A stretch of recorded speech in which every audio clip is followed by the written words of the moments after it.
With Lululemon, the real gift happens when they're living in it. When you give them the coziest scuba matching set, the real gift is this. And this. And this. This holiday, Lululemon makes it easy to give a gift that goes beyond. Open the moment. Shop now at Lululemon.com. How would you like a 15% discount to my daily email, the stack of stuff, the show notes, discounts to the conference, all of that? All you need to do is text the word show to 33777. You'll get the annual subscription with a 15% discount to my daily email. You'll get the stack of stuff, the links to the show notes, discounts to the conference, and so much more.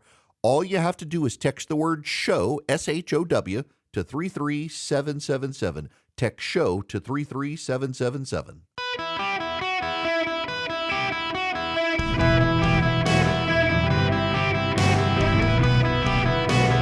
Welcome to the Eric Erickson Show podcast, Hour 2. Greetings, conversationalists. Welcome. We've exercised all the gremlins. Thank you, Drew, for helping us. My goodness gracious.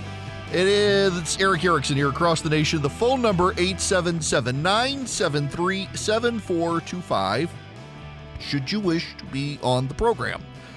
Okay, so let me back up. Let me just reset here. I don't expect you guys to pay attention to all the news out there. It's obviously what you have me for. And I do, however, want you to be aware of what happened in Europe over the weekend. So the European parliamentary elections, before we get into the election results, let me explain Europe to you because it's an odd beast.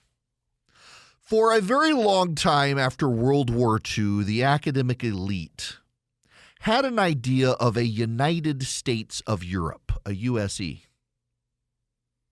The whole idea was that these countries in Europe, if they became a part of a national union, would be less likely to go to war with each other, to the point where they could not go to war with each other. And Europe could be an economic superpower rivaling the United States. And it would be a good thing. The problem with the theory is that you're taking nations, sovereign nation states, that have existed for 1,000 years in various forms, and forcing them into union with each other when not only do these nation states have internal regional issues, but have geopolitical rivalries with each other. A United States of Europe has always been the product of an elite. They began in the 1950s, 60s, and 70s with a trading partnership, the European Economic Commonwealth, or whatever they called it, the EEC. Over time, they began to build out bureaucracies to oversee trading relationships between these nation states, leading to the Maastricht Treaty that formalized a European Union. And it went from being a trading partnership to a quasi-nation state. But the existing nation states did not want to give up all of their power. So here's the way it worked. There's a European Commission, a European Council, and a European Parliament. The European Council are the nation states. Like the United States Senate, the European Council is the nation states.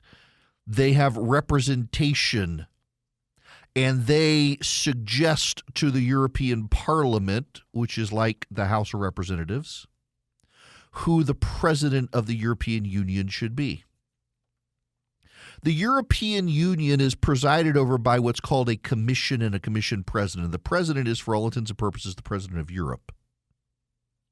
And the commission is the executive bureaucracy. Now, this is where it gets very weird. In the European Union, the European Parliament is not allowed to author legislation. Yes, is that not weird?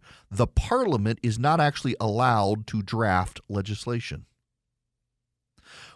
The Commission, the executive branch, writes the legislation. And then the Parliament considers it, can amend it, and then can ratify it. So the parliamentarians aren't allowed to draft any legislation at all, even though they're the legislative branch. They're not allowed to draft legislation. What they can do is they can ask the commission to draft legislation, and if the commission wishes, then the commission can draft the legislation. Otherwise, the commission drafts the legislation. Parliament is then essentially ratifies it, changes it, alters it, or gets rid of it. Essentially having the veto power. It's almost on its head. The veto power is with the legislative instead of the executive, and the legislative power is with the executive instead of the legislative. It's kind of a weird system. The European Parliament, though, can approve or reject who the president of the European Commission is. And the European Parliament can kill the legislative proposals of the Commission. And for a very long time, the European Parliament was just a perfunctory body that was consulted. But as the legislative powers of a European Union have grown now, all the legislation has to go through the Parliament. It can't draft it, but everything has to be approved by it. All the legislation has to be approved by it. Over the last number of years, there have been a series of parliamentary elections. And what has been clear is that the elite who run the European Commission, the commission is appointed by the nation states of Europe, but the commissioners are bound to put Europe ahead of their own nation state. And there's a growing rejection of this Europeanness. The elite have always favored a United States of Europe, believing that would bring harmony and peace. The people of Europe hate the idea because the French middle class and the French working class, does this sound familiar? The French middle class and the French working class, they don't view themselves as European. The upper income, highly educated French view themselves as European, but the French working class and the French middle class, they view themselves as French. The German elite view themselves as European. The working class and the middle class view themselves as German. The Czech upper class view themselves as European. The Czech middle class and working class view themselves as Czech. Same with the Italians. Same with the Spaniards. Same with the Irish. The British famously had a middle class, working class revolt and pulled themselves out of the European Union with Brexit. And the British elite to this day hate the working class and the middle class. The British elite to this day despise withdrawing from the European Union. There's now been elections over the weekend, and the right and far right, and the media doesn't really know how to distinguish it, the right and the far right have won hugely through Europe. There's been a massive revolt in Europe. Here's the headline from the Associated Press. Far-right gains in the European Union election deal, stunning defeats to France's Macron and Germany's Scholz. Far-right parties rattled the traditional powers of the European Union and made major gains in parliamentary elections Sunday, dealing an especially humiliating defeat to French President Emmanuel Macron. On a night where the 27-member bloc palpably shifted to the right, Italian Prime Minister Giorgia Meloni more than doubled her seat in the European Parliament. And even if the alternative for Germany, AFG, extreme right wing, was hounded by scandal involving candidates, it still rallied enough seats to sweep past the Social Democrats of Chancellor Olaf Scholz in Germany. Sensing a threat from the far right, the Christian Democrats of the European Commission President Ursula von der Leyen had already shifted further to the right on migration and climate ahead of the elections and were rewarded by remaining by far the biggest group in the 720-seat European Parliament and de facto brokers of an ever-expanding power of the legislature. So what actually happened? The European middle class and the European working class, not necessarily the same groups, but class class warfare against the elite. The elite have favored mass migration and immigration into Europe from Asia and Africa, overwhelming social services, creating in parts of the European Union, particularly in Sweden and in parts of Belgium, immigrant neighborhoods that are deeply violent, riddled with crime. And if you say that, you're considered a racist. But it's true. There are parts of Sweden where it's not safe for Jews to go because of the mass migration of Muslim minorities into Sweden. The Germans, I didn't realize this till a number of years ago. I participated in an exchange program with the American Council in Germany. The Germans disdain Turkish migration into Germany. There's a huge resentment of Turkish migration into Germany, and yet the German elites have allowed that migration to continue, and the middle class, the working class, think not only are their jobs at stake, but there's been an influx of crime and a change in culture as these groups have refused to assimilate into German culture. There's a class resentment. The elite vilify it as racism. The working class, the middle class, view it as a change in their nation's culture. And they resent the European Union for trying to make them the United States of Europe on top of the mass migration the European Union has allowed. And they finally had enough. Giorgia Meloni is the prime minister in Italy. For a time, Italy went through election after election after election after election after election. Giorgia Meloni has united the right in Italy and stabilized that region and has consolidated her hold on power there to the extent that she's been able to make a play inside the European Union for greater progress. And she's made a play inside the European Union for more members of the European Parliament to restrict immigration. But it's not just immigration. The other issue is climate change. You've heard about the farm protests in the Netherlands. The farm protests in the Netherlands have enabled and emboldened the right to come to power there because the elite in that country have been punishing farmers, the methane emissions of cows, for example, because they need their carbon footprint reduced. The Germans have made themselves a vassal state to the Russians with natural gas because they're refusing to burn coal, and they're cracking down on farm emissions because of climate change. And the middle class and the working class have revolted in these countries and in the European Union over immigration and over crime and over climate change. Does it sound familiar to you? It should, because it's happening here too. The elite in these countries have disdained the people from whence they came. The elite in the European Union, just like in the United States, they don't view themselves as citizens of a nation. They view themselves as citizens of a world, and they've decided paternalistically that they will impose their values on everyone else for the best. And it turns out people resent being talked down to. People resent having the will of the rich elite imposed on them, and being told it's for their good that they must give up their cows and their tractors and their jobs and their neighborhoods to other people. They don't like it. The elite of Europe are in shell shock because the people are rejecting their vision of Europe. It turns out the French like France and the Germans like Germany. They don't like the European Union. Germany, of course, is riddled with little duchies going back to the Holy Roman Empire days. And you've got regions in Germany that have strong affinity for the region, not necessarily for Deutschland. Same in France. Then you got the Catalonians in Spain who want their own region. They want their own country in the Barcelona area. The British extricated themselves from the system, and the elite in Britain are still disdainful of the British who voted to exit the EU. The EU can't survive unless the elite recognize that the peoples of the sovereign nations of the European Union do not want to be barked at and dictated to by a group of elite who've decided they're better than their own nation. And by the way, there's a warning out there as well. The AFG, which is the alternative for Germany, it is far right. It has Nazi sympathizers. It's been devolved into scandal where some of them have embraced slogans that are banned in Germany because they're slogans of the Nazi Party. They won big in East Germany.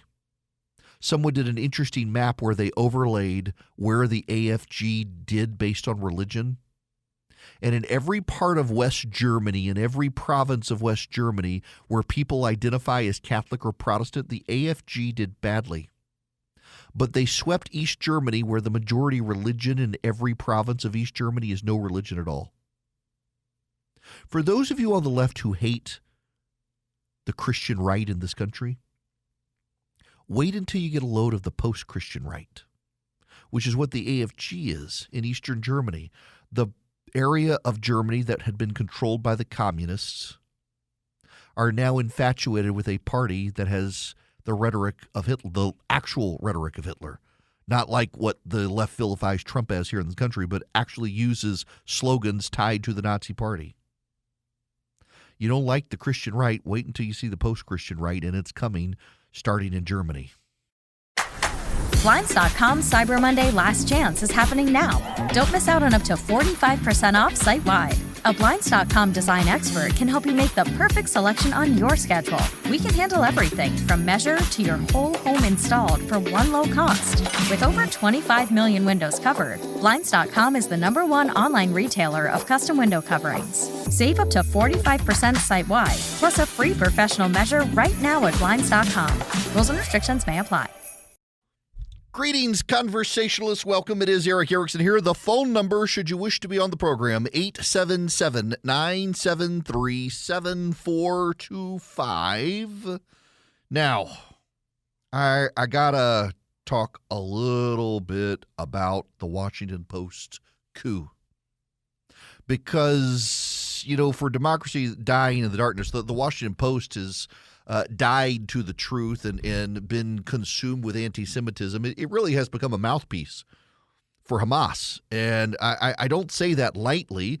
The Washington Post was the first major newspaper in the United States after news of Israel rescuing its 4 hostages came and lamented the deaths of the people in Gaza necessary to rescue the hostages. That was their big focus, was the deaths of the people of Gaza, not the celebration of the rescue of the 4 hostages taken on October 7th. But not only that, now there's a series of damning leaks coming out about the new CEO of the Washington Post that are being pushed out by reporters of the Washington Post. Why? Because he had the audacity to tell the Washington Post newsroom the truth, that their subscriber numbers are down and people don't read them anymore. The newspaper has gone hard left.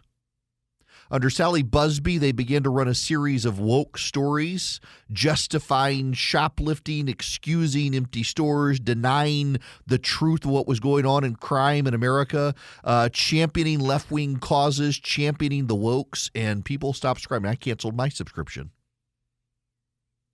And I'm not alone. Millions did.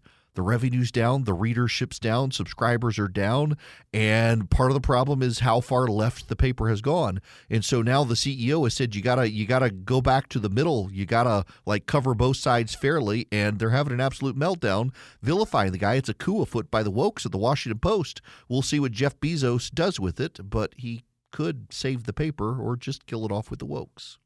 Now, I want you to consider going with me to Old Glory Bank, oldglorybank.com. In 8 minutes or less, you can get a checking account there. I went. I decided to move my bank account to Old Glory Bank a year ago when I heard they were coming out. Some friends of mine who I know, trust, and deeply respect started Old Glory Bank. The reason they did is because of banking trends in this country where the left is buying stock in banking companies and then pushing those banking companies to go to the far left, canceling accounts of conservatives, things like that. Old Glory Bank won't do that. They're by conservatives for conservatives, and you can get a no-fee checking, no-fee savings account at oldglorybank.com. Not only that, you can do loans with Old Glory Bank. They do mortgages. They do loans. You can do them there. They have great rates. They got a great savings account with no fee. I've got a no-fee checking, no-fee savings account. You can as well. oldglorybank.com. oldglorybank.com. You can get an account for you or for your kids. You can even deposit cash. Even though it's an online bank, you can deposit cash there as well. Member FDIC, equal housing lender. Terms and conditions apply. In the time it takes us to say, we're using Folgers Instant Coffee, seamlessly blended with water and ice. A splash of whatever kind of milk is your thing. And gotta get that caramel drizzle. All to make a toasty, roasty, caramel iced coffee. you could be enjoying it. Every damn sip of it. Damn right. It's Folgers Instant. Greetings, welcome. It is Eric Erickson here across the United States of America. The phone number, if you would like to be on the program, 877-973-7425. You can always text Eric, E-R-I-C-K, to 33777, and you can get the live stream, the show notes, the podcast, social media links. I'm going to be traveling this week. You'll be able to follow along with me as I travel. And speaking of that, I will be here all week, but I will be doing the show from Louisiana. I got to go over and help my parents deal with some stuff, and so I'll be camping out in rural Louisiana, doing my show from there. Half studio will travel, and so it'll be a week. There won't be any videos coming out this week because I won't have access to camera or live stream videos, stuff like that, because of the setup. But I will be here with you. We now need to discuss Operation Hellscape. I kind of like the terminology here. What is this about? Well, this is about the U.S. military plan to deter China from attacking Taiwan. Josh Rogan has a piece. It is at the Washington Post. You should know, but he's a great columnist. And I hope some of these guys, Mark Thiessen, Josh, and others, vacate the premises before Hamas fully takes over the building. Let me read you some of this. President Xi Jinping has called on China's People Liberation Army to be ready to take Taiwan by force by 2027. The United States, together with regional partners, must ensure a Chinese invasion can't succeed. That plan hinges on quickly building and deploying thousands of new drones that would swarm the Taiwan Strait and keep China's military busy until more help can arrive, according to top U.S. military officials in the Pacific. But time is running out to turn the plans into a reality. Under its long-standing policy of strategic ambiguity, the United States has never committed to coming to Taiwan's defense if China attacks. President Biden has repeatedly said he would send the U.S. military to defend Taiwan, although he added a new caveat in his latest interview with Time magazine, saying, quote, "It depends on the circumstances." Donald Trump seems less likely to intervene on Taiwan's behalf, having told a GOP senator while in office that if China attacks, there isn't an effing thing we can do about it. For any U.S. president to send American men and women to defend a small democracy on the other side of the world would be a very tough call. That's why Plan A is to deter Xi from ever attempting an invasion, by making sure he never looks across the Taiwan Strait and sees an easy victory. They wanted to offer the world a short, sharp war, so it's a fait accompli before the world can get their act together. Says Admiral Samuel Papero, the new head of the U.S. Indo-Pacific Command. Papero told me on the sidelines of the annual Shangri-La Dialogue hosted by the International Institute for Strategic Studies, "My job is to ensure that between now and 2027 and beyond, the U.S. military and its allies are capable of prevailing. China's likely strategy to overwhelm Taiwan with a massive attack with little warning. She doesn't want to repeat Putin's mistake in Ukraine. The key to thwarting Xi's assumed strategy is what the U.S. calls hellscape. The idea is that as soon as China's invasion fleet begins moving across the 100-mile waterway that separates China and Taiwan, the U.S. military would deploy thousands of unmanned submarines, unmanned surface ships, and aerial drones to flood the area and give Taiwan, U.S., and partner forces time to mount a full response. I want to turn the Taiwan Strait into an unmanned hellscape using a number of classified capabilities, Papero said, so that I can make their lives utterly miserable for a month, which buys me time.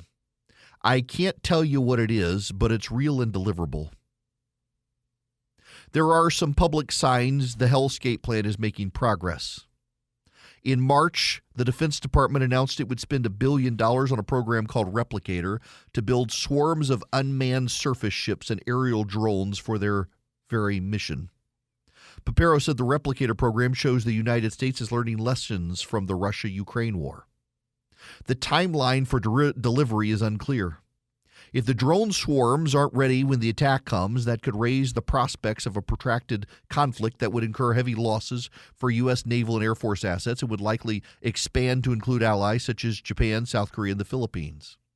Even if hellscape comes together in time, drone swarms alone will not match Beijing's massive military buildup.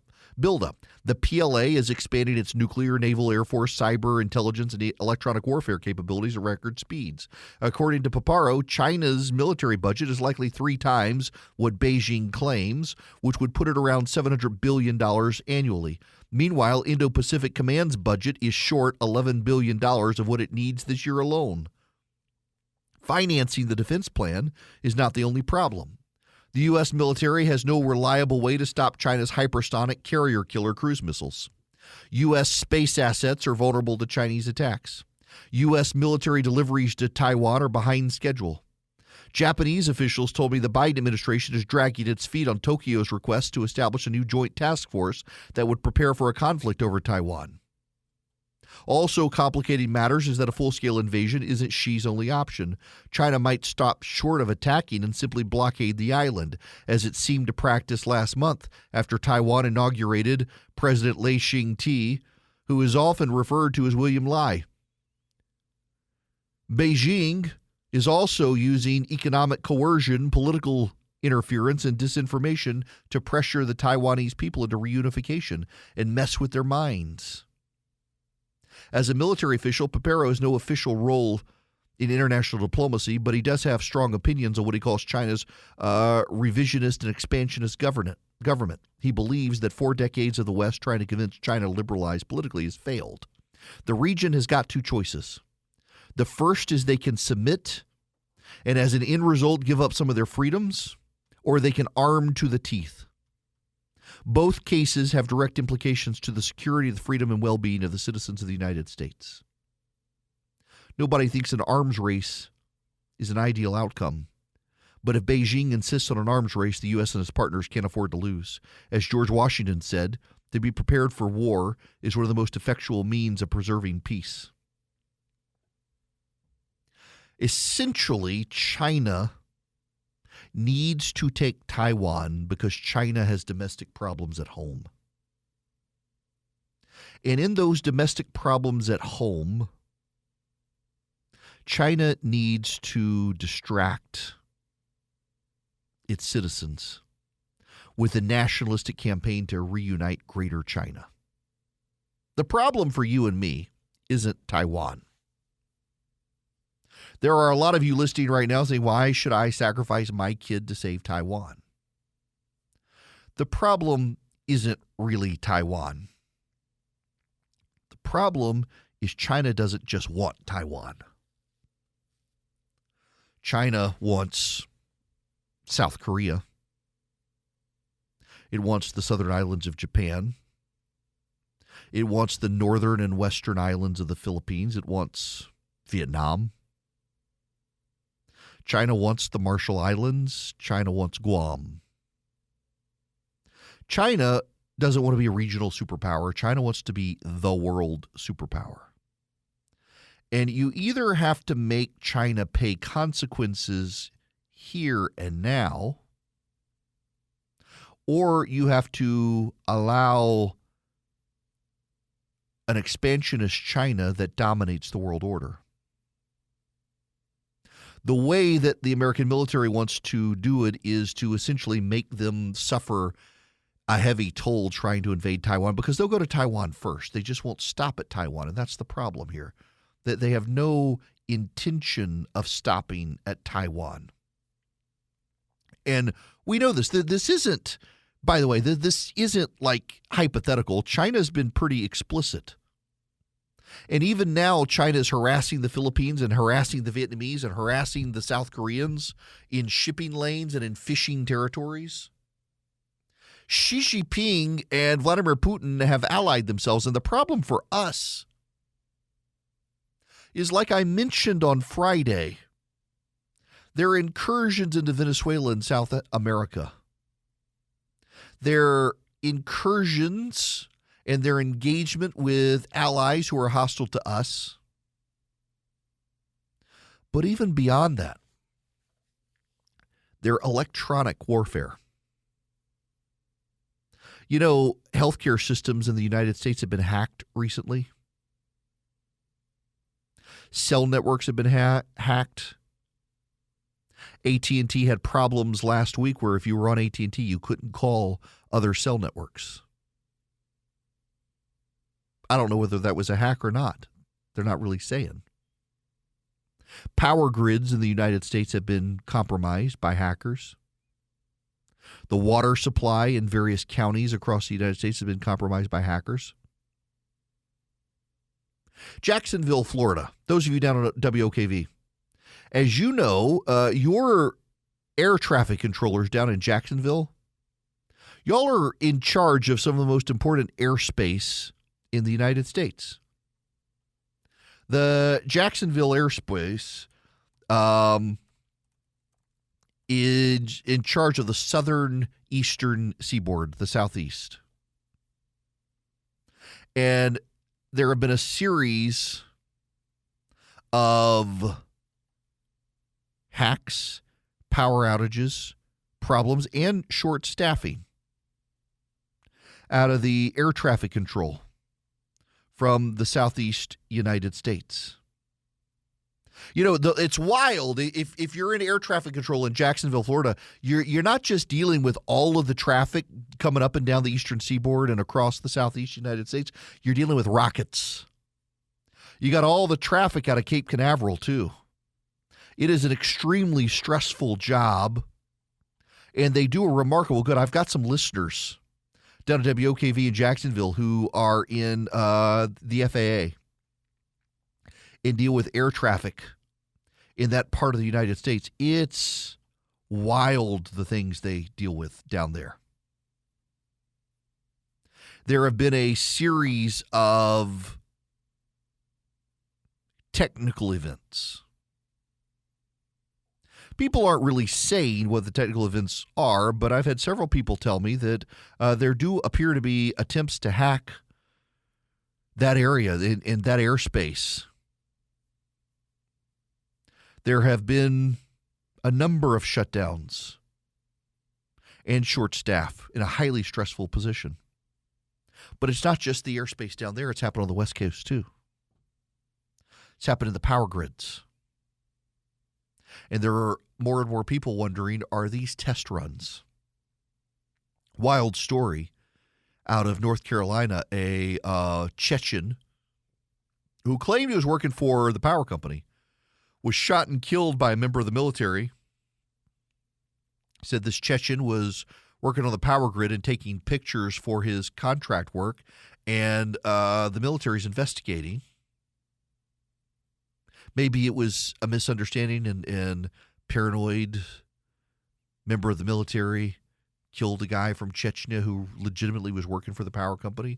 In Quantico, Virginia, 2 illegal immigrants tried to get onto the Marine base there. Got all these people of military age from China coming into the country. We seem more and more vulnerable domestically than we've seen before. We've relied on the oceans to protect us. But with the internet and illegal immigration, we really can't. And now we've got China preparing to invade Taiwan, and the American military is starting to sound the alarm that they don't have the resources they need to help Taiwan. And it's not just about Taiwan, because if Taiwan falls, you're going to see Guam, the Marshall Islands, the islands of Japan, and the islands of the Philippines and others all taken over by China in ways that compromise not just our national security, but trading routes and our ability to trade and make China more powerful. And we need a response. And part of the problem is we've got a national security issue in the form of our national debt that the Biden administration continues to grow. All of these things are at play. They're so obvious to see. And we've got an 80-something-year-old dementia patient of the White House that makes things very less secure. Now, one thing you can control is the quality of the air in your home, and you can do that with the Eden Pure Thunderstorm. The 3-pack is on sale right now. You can save $200. Go to EdenPureDeals.com. EdenPureDeals.com. Use the discount code ERIC3, ERICK3. You can get 3 Eden Pure Thunderstorms, one for upstairs, downstairs, your basement, your RV, your travel bag. I'm taking mine with me to Louisiana. I've got it in my travel bag because I'm staying in a really old place built in the late 1800s. My sister said that they can sometimes be musty smelling, and so I'll have the Eden Pure Thunderstorm with me. It can trap dust, it can trap pollen, it can trap mold, but it can also wipe out odors, cooking odors, smoke odors, litter box odors, pet odors, you name it. The Eden Pure Thunderstorm, the 3-pack, you get 3, you save $200. You go to EdenPureDeals.com, use the discount code ERIC3, ERICK3. EdenPureDeals.com. Use the discount code ERIC3. You'll get 3 Eden Pure Thunderstorms. You'll save $200, and you can clean up your air. This episode is brought to you by Amazon. The holidays are here, and you know what that means. It's time to get your friends and family the gifts they deserve. Take the stress out of shopping with Amazon's great deals and low prices on a huge range of items from toys to tech and much more. Whoever you're gifting for, Amazon has great prices on everything you need this holiday season. Shop Amazon for all your gifting needs. Welcome. It is Eric Erickson here. The phone number 877-973-7425. To the phones, I'm going to Susan. Welcome. How are you? Great. Thank you very much for taking my call. In light of your discussion you've been having about China and looking at them probing basically our systems where they could cause a lot of problems, as I recall, Christopher Wray from the FBI was just up in front of a congressional committee talking about China specifically targeting our water systems. And, last was a week ago when we had all the water system problems in Atlanta and how it paralyzed so much of the city. And that was just because we weren't paying attention to the age of the pipes. I mean, what if China actually took down a whole bunch of major cities' water systems all at the same time? That would just paralyze our country. Oh, it absolutely would. It's a massive problem. The power grid, the water system, all of our utility systems seem to be vulnerable. The more we've integrated them and made them as efficient as possible. Susan, don't forget, because this affected so much of the Southeast, including Atlanta, the Colonial Pipeline hacking. Hackers took out a pipeline. There were gas shortages throughout the Southeast because of the pipeline shortage.